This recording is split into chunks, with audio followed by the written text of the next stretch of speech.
Hello, everybody. My name is Tone, Zone, Jabron, whatever you want to call me. And I just want to make a video on the input delay iceberg that exists in Rocket League as I understand it, starting from top to bottom. Some of the stuff on the top is really obvious for most people, and some of the stuff on the bottom is even foggy to me. So I might not be able to get too much into that, but I'll try to explain it as best I can. So, the first thing, and actually, I'm not even the point of authority. I believe this guy is rocket science, but he basically compares just the default, plug and play input delay between PS5, PS4, Xbox One, 360, and then the other various custom controllers that you can get. Does a super good job. Suffice to say, on an average, PlayStation 4 and PlayStation 5 is the best. Xbox One is generally the worst, and Xbox 360 is actually pretty good. And that's usually because whatever Windows version you're on, if you're on Windows, the Xbox 360 controller is native to your operating system, and so there should be no translation of inputs in that way. And so you'll get the best response time there. The second one, it's pretty obvious. It does go a little bit into the weeds, or at least it could. But generally, a monitor with a higher hertz and whatever 1 millisecond response time is going to get you the best results just as far as your display goes. Buy the highest refresh rate monitor that you can afford and that will work and jive well with your system. AKA, if you can't push out 240 frames with your system, don't buy a 240 hertz monitor because you're not going to get the benefit. So moving down into the next part where there might be stuff here that people don't actually know about, I'm not sure. So I'll show it here. Basically, most people know how to overclock your controller, but if you don't, I'll leave the link down below. This guy made a tool and pretty much what it does. Let's see. Boop, boop, boop.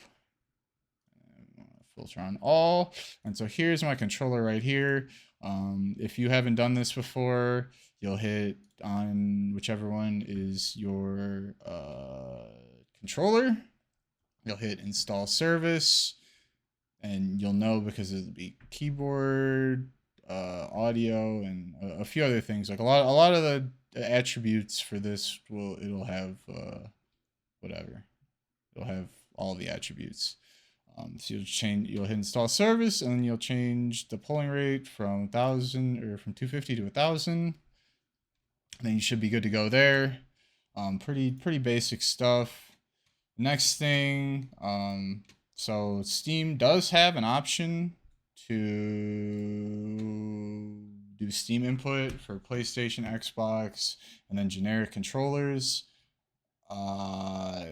I think the main benefit of this is for games that like I think Call of Duty, or at least this Call of Duty for me, and whatever else. Like if it just won't take the generic controller input, then that's where you're gonna want the Steam inputs. But otherwise, it's always faster just to not enable this and just have your controller input itself, I guess.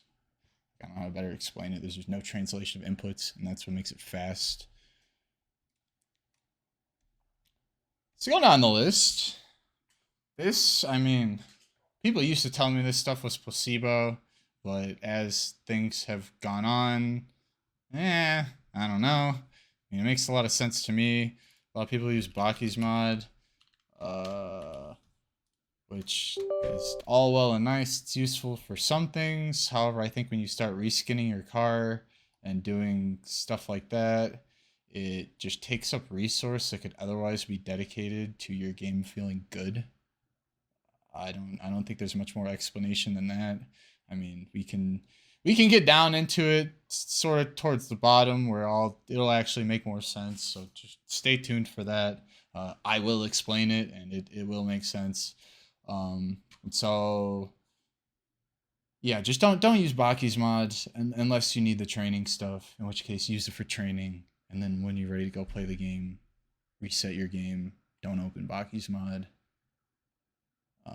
and you'll be way better off. So next thing I want to talk about, I want to make sure Bakkemod is closed, is the concept of pay-to-win hardware. Now, obviously, you know, if you have a better graphics card or whatever, your game is going to run faster, it's going to feel better, whatever. But there is a nuance and kind of a mathematical way to go about it. So as you can see here, I'm opening up my game with the little charts. Top one is going to be the one that we're going to focus on, but some of the other ones are helpful, especially this render time, where I go to talking about PC optimization. Like, this is what's getting it through your PC. So aside from your controller and your monitor, like, this is the time that it's going to take for that. And same with these, but to a lesser extent. So basically what I want to show here though is my monitor is 240 hertz, and it can be overclocked to 280. So that's why it's showing 280. But in theory, it should be able to get higher than that.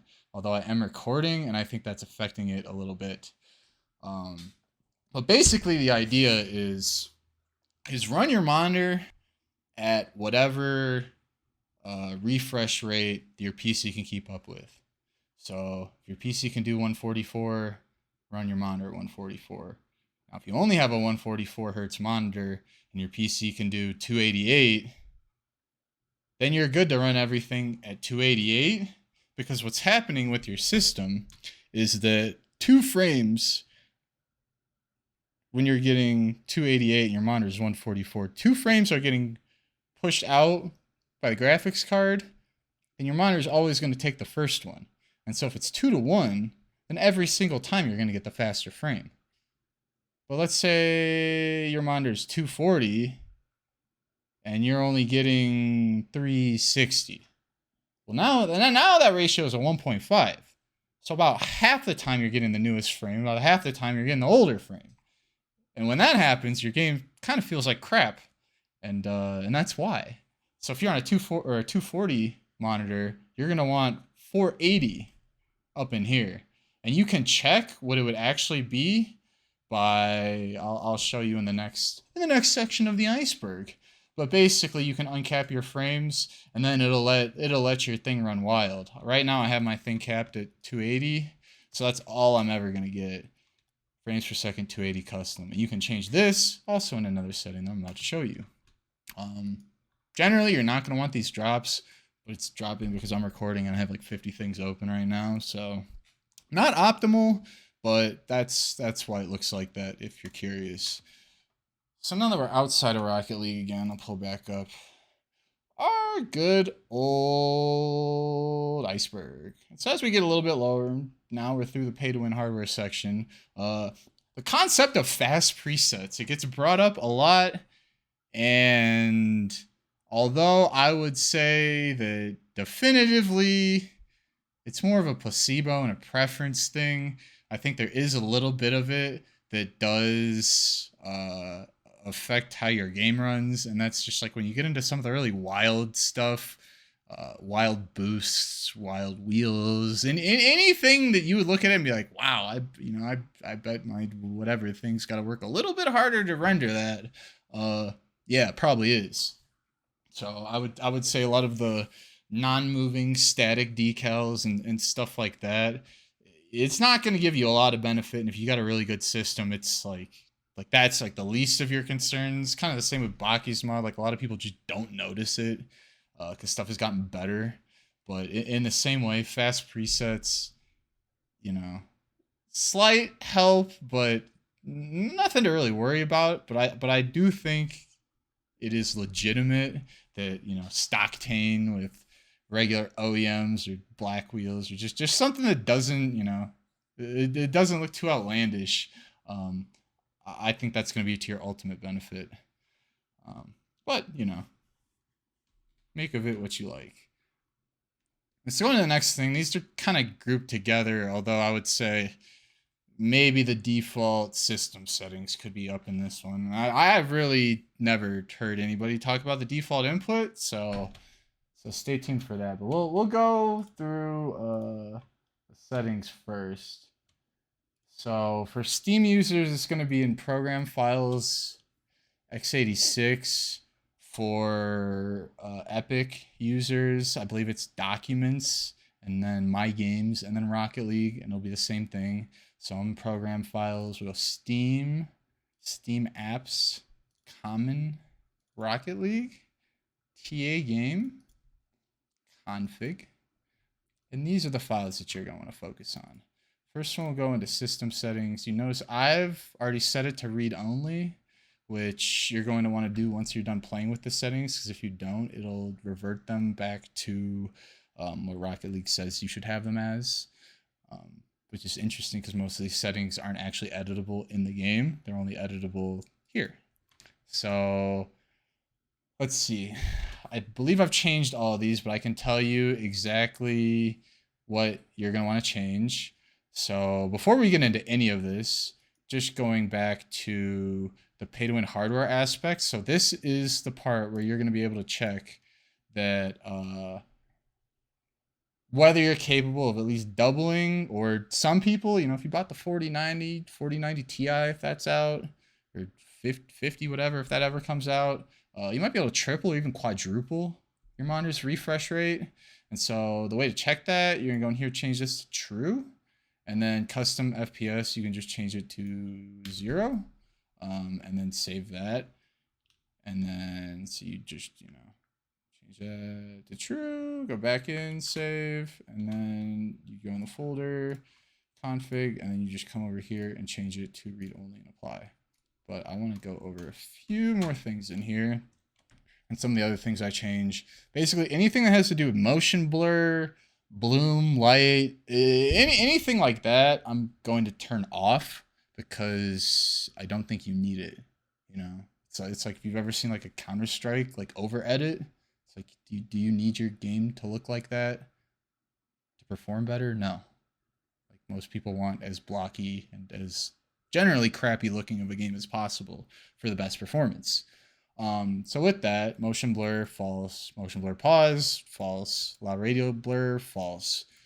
Some of these you can change. It should always be in a factor of 4. So if you're going to change this to 8 or 4 or 2. But a lot of this stuff with numbers in it, I try not to mess with because I have in the past. And then when they update the game, some things kind of get lost in translation, and I don't think it ends up being as helpful as I think it is. Modulated shadows, false. Full effect intensity, definitely false. And I think that goes along with fast presets, that if you change the intensity or whatever of you know, the moving decals and stuff like that, then maybe it's not as big of an issue. I don't know. So it's kind of a, you know, if you want to use the fancy presets, then maybe just turn down that stuff, and you know, it kind of equals out. I don't know. So past that, I leave high quality materials on. I think that's fine. Translucent area shaders, I try not to get too crazy with the shaders side of things, just because, you know, once again, that's kind of one of those settings, like you start changing stuff and you don't know what you're doing. You might be doing more harm than good, so I try to just leave it. And the same with these max and min load size. If you want to change them, change it as a factor of 4. So 2048 would go to like, you know, 1024 or 512. I think at one point I had it changed to 512, and then once again when they updated the game, it didn't feel as good, and then I just reverted all of it back. And that's gonna be kind of the deal for a lot of this stuff. You get system settings for profile detail low and detail high. I don't know what the difference in these are, but I try to change them, generally just be the same. So detail mode 0 and detail mode 1, but they all have I guess I'll have the same thing other than dynamic shadows. So like here for me, I'll turn that to be true because I do like dynamic shadows on. I think seeing the shadows behind the ball and stuff, for whatever reason, helps me, you know, get the correct depth of field. So with all this set, you should Control S, save it, close it, and then go back in here, and then you right click properties, read only, apply, okay. And now when you open your game, Rocket League is not going to be able to change this file. This file will be static to whatever you set it to be. And so along with the default system settings, another one is default input. I see people talk about one, but I don't see people talk about the other. This is the other, default input. And so with this, I have made changes to that, so I will make it so it's not read only, so I can go in and change things. A lot of this stuff is just going to be like control, key binding, stuff like that. So there's not a lot to do in here, but there are two things in here that I do change, and I do think it has an effect on things. Tap time, change that to half of what it is. So from 0.5 to 0.25. Double tap, I change that from 0.25 to 1.25. So have that. And I think this helps for like wave dashing, other sort of things. Like I get a very, I don't know. It's like you ever mess up your wave dashes and you're like, I think I, you know, like it would have been a bad wave dash. Like you would kind of come over on yourself. That sounds terrible, but you know what I mean. Like you get a little too wild with your wave dashes, and then your car is kind of off kilter. I think with this, like I can get double dashes and other sort of things where my car is way off kilter, but I'm able to recover from it more precisely. If that doesn't make sense, go play with these settings and try it different ways and see if it does anything for you. And so these two are kind of in the same ballpark, but this one is completely different. It's gamepad dead zone. I believe when you open this, it should be set to 0.3, and I go back in and change it to 0.05. And kind of in this way, it's like you have two dead zones. You have this one that's already in here. It's going to be your first dead zone. And then you have the other one that's in the game that you can change. And so if the first one's 0.3, but the next one is like 0.1 or like 0.05 or 0.07 or whatever you use, like it doesn't matter if you're 0.07 because the initial dead zone is 0.3. So I think you want 0.05 here as a base, and then the one that you have in the game should be a little bit bigger than this, i.e. like 0.09. Like I think I'm using 0.09 right now. And that's what I do. And this definitely helps. My car feels way more controllable, way more responsive. All the kind of tiny touches where you need a control touch in the air, something like that, feels really good. Additionally, I don't ever have an issue with this. But you can change your trigger dead zones. So drive forward and drive backward for most people. I have no use for it, but you know, if you want to go change that, this is the place that you can actually do it. And then everything else in here is just kind of keybind related, which I don't think there's any benefit to doing it in here versus just doing it in the game. But if you want to change it here, by all means, you're able to. But with these settings changed, I'm going to go ahead and Control S. Go back in here, properties, read only, apply, okay. And so that kind of covers this aspect of the Iceberg. I think this is known to a decent amount of people, but a lot of people either don't want to change the base of the game that much in fear of kind of, you know, like I said, when they update it, settings that were beneficial at one point are now kind of doing you a disservice because they changed how the setting works. I mean, it sounds really placebo, but honestly, if you've been through here changing these settings through different versions of the games, you kind of know what I'm talking about. If you want to try it now as they continue updating it, especially if we ever go to Unreal Engine 5, I think it would be super interesting to see how the game feels just between those perspectives. But as we move on, we will get into the next side of things.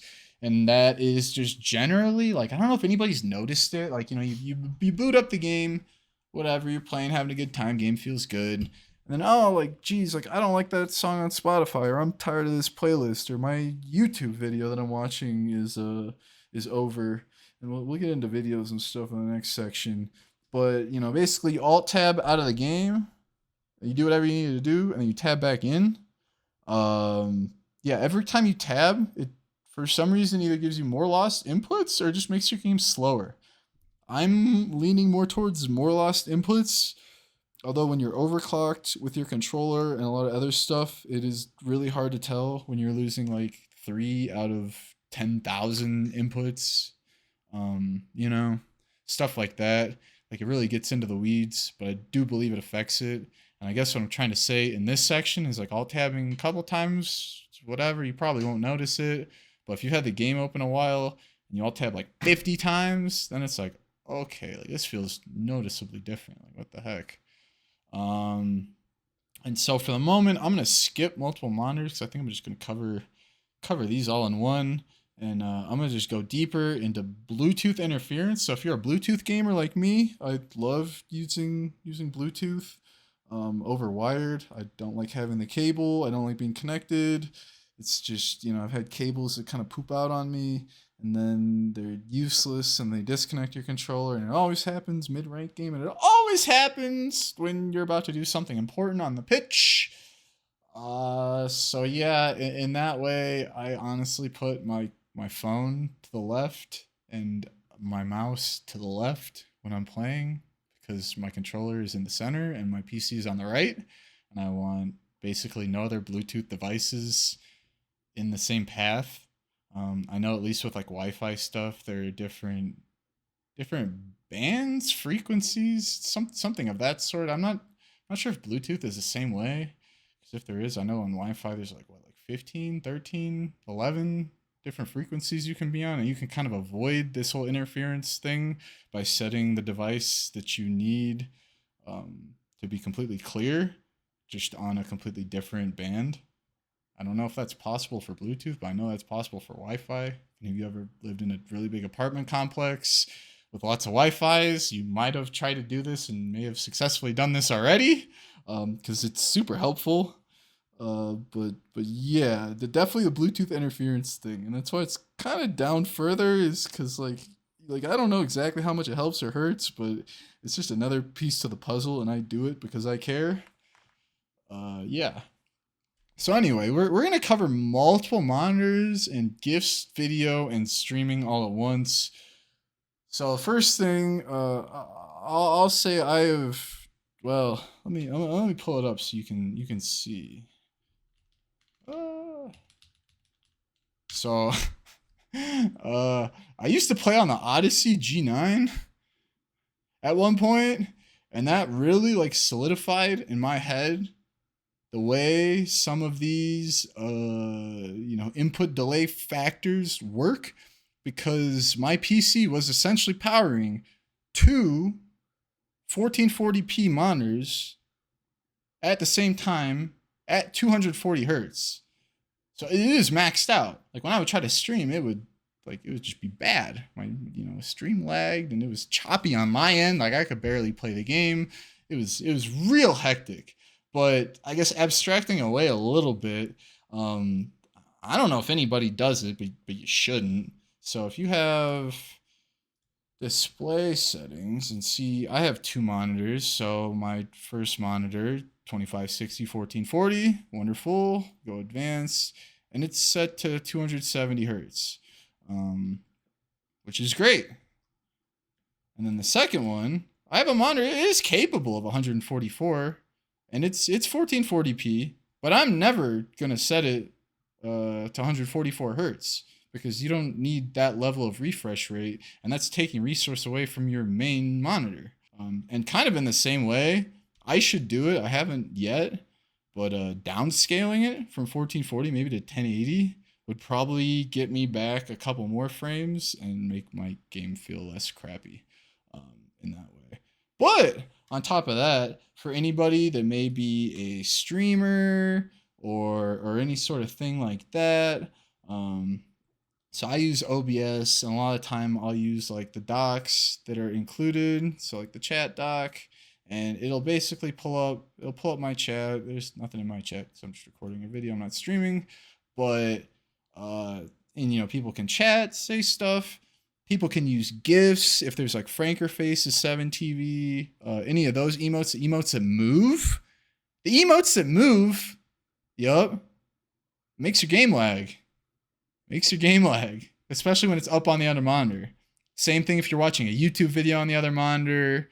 Even if you're just streaming, the fact that you're streaming and using resource for that, I think the streaming side of it could probably go way up here, but it's just more cohesive to put it in here. I would say the only part that I found that actually truly belongs down here in the deep dark depths is having like GIF chats on. Like I remember when I used to stream a lot, I would use this app called Chatty, and basically the nice thing about this app, the thing that the reason I used it versus anything else, and it was so much better, was that if people sent GIF emotes or even regular emotes, I could just turn it off. So I never had to see them. Like they would come through and you would kind of like, it would be like whoever's emote it was, like that's what it would say, but it would never show the picture. And the benefit to it not showing the picture is that every time somebody chats, you don't get that little stutter. And I swear, I like for the whole time on your chat, if the GIF emote is up on your thing, your game feels noticeably different just from that. And so I would say this aspect is really the part where it's like, oh, okay. But I think most people know that, yeah, if you're watching a YouTube video on the side, or if you have 50 apps open or whatever that's taking, your video rendering resource, that yeah, that's going to hurt kind of how your game feels and plays. And then on the last section is just stuff that like I'm not even sure of, but because I kind of span communities between Rocket League, Call of Duty, some other communities, I see people doing hardware optimization, and that just kind of goes back to the monitors and controllers that I was talking about earlier. Is that you can optimize your controller and you can optimize your monitor as much as you want, but at the same time, it does take time within your system between receiving the input from your controller to the motherboard, the CPU clock time, the GPU time, and then also time to push out a frame, as I was saying before, with the pay-to-win hardware, getting 2 for 1, 1.5 for 1, like what are we working with here? All of that has a time.